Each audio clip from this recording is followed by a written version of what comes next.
menene garanti na Ramadan zai zo muku cikin kwanciyar hankali? Akwai ayoyi da yawa. Ya kai mai yanke zumunta, ya kai mai makirci, ya kai mai gulma, ya kai mai ɓoye gaskiya, ya kai mai tunanin na yi kuɗi kowa ya mutu. To ga ayoyi Allah yana bugawa ga mai hankali. Allah na aiko waɗannan ayoyi ne, wa ma nursilu bil ayati illa takhwifa. Allah ya ce muna saukar da ayoyi saboda tsoratarwa. Allah ka samu tsorace ka, amin, yanda ya dace. Za mu jarrabe ku da ainihin tsoro da yunwa. Manyan kasuwanni irin na Lagos yanzu je ka tambayi labarinsu, suna ta kuka. Manyan kasuwanni irin su Ariya Market da ke Aba, irin su kasuwar Jomo Kenyatta da muka sani a irin su Enugu, irin su kasuwar Obolo Ofo da duk muka sani, je ka tambayi labarinsu. Irin su Mile 12 a Lagos, is'alhum al-mahallat mughlaqa. Riba ta yi ƙasa. Stock market da suka kira Borsat, irin su Dow Jones da irin su Nikkei na Japan, tambaye su. Hasara ce ta trillion na dolar. Ya ce za mu jarrabe ku da hasarar dukiya, gashi mun gani ko.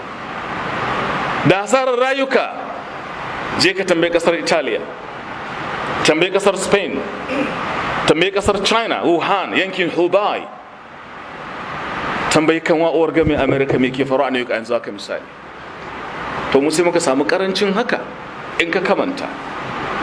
Muna fata Allah ya tsayar musu, mu ma ya kauda mana kare kawo mana. amin. Yan uwa, wannan aya ce babba fa. Ma mu a imanin mu wallahi billahi alkhairi ne ga mu'mini.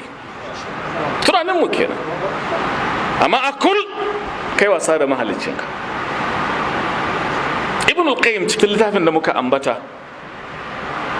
wato yana da littafi mai suna tattalin masu haƙuri da kuma kayan guzuri na masu godewa Allah. A ciki sai yi babi, sunan babin bawa'ithul khalas min adh-dhunub, abubuwa masu zaburar da mutum gabarin zunubi. Da muka kulle karatuttukan mu sai muka mai da shi online, je muka kammala littafin alhamdulillah, inda ya ambaci bawa'is ɗaiɗai guda 20.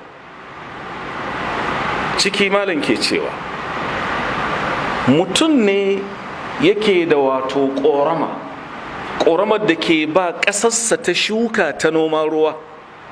Wannan ƙorama sai wani abu ya tare ta, ba ta kaiwa ga ƙasar shukarsa, sai shuka ta bushe, sai fara kuka, ya aka yi haka ne? Ya ce abu mai sauki, je ka bude abin da ya toshe mana. Ya ce to haka zukatanmu suke, idan muka bar ɓanna suka toshe zuciya sai rama ta ƙi sauka kuma. Kai ta dawurora ga mafita kuma Allah ta'ala ya baka.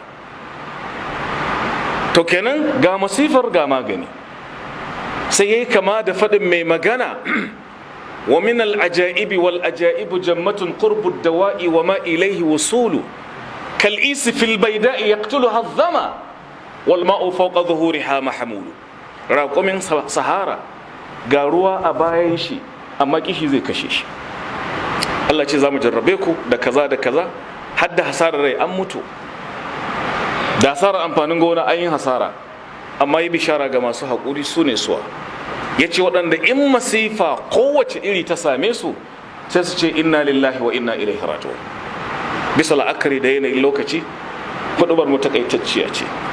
اللهم اعز الإسلام والمسلمين آمين وأذل الشرك والمشركين آمين ودمر أعداء الدين آمين وانصر عبادك الموحدين يا رب العالمين آمين يا الله wannan annoba Allah ka tsayar da ita آمين Allah ka yi fa mata kankara irin ta rahama آمين ta koma ta zama alkhairi gare mu gaba daya آمين waɗanda suka samu kan cikin wannan masifa Allah ka yaye musu Amin. ko da kafirai ne ka yaye musu dan su gane ni'imar ka su musulunta ya rabbal alamin آمين mu kuma kasashen annabi Muhammadu Allah ka ba mu lafiya. آمين Madinar mu da Makkan mu da wani ɗalibi da zai ke ga yanzu malam an sa Madina lockdown.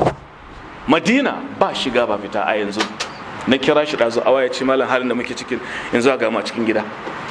malam ba zan iya kiran ka ba don in fita waje ma in yi international call, an hana mu. Inna lillahi wa inna ilaihi raji'un. Wannan ba ta'un bane, sunan shi alwaba. Ta'un daban, alwaba daban. Da muna da nassi, ta'un baya shiga Makka da Madina, muna tare da nassin annabi. Ka kira shi alwaba, koya ta kaya, to wannan musiba ce. Allah ka kare haraminka, Makka da Madina. Ya Allah ka kaddara mana zuwa aikin hajji a wannan lokacin ya rabbal alamin. Ramadan dinmu Allah ka samu yi cikin kwanciyar hankali ya rabbal alamin. Ka taimaki gwamnatocinmu wajen kokarin yakar wannan annoba ya rabbal alamin. Duk matakai da aka ba da shawara duk mu dauki mataki, mu bi doka, mu kiyaye dan a zauna lafiya. اللهم صل على محمد وآل محمد كما صليت على إبراهيم وآل إبراهيم إنك حميد مجيد. أميكي أتاد الصلاة. بارك الله فيكم.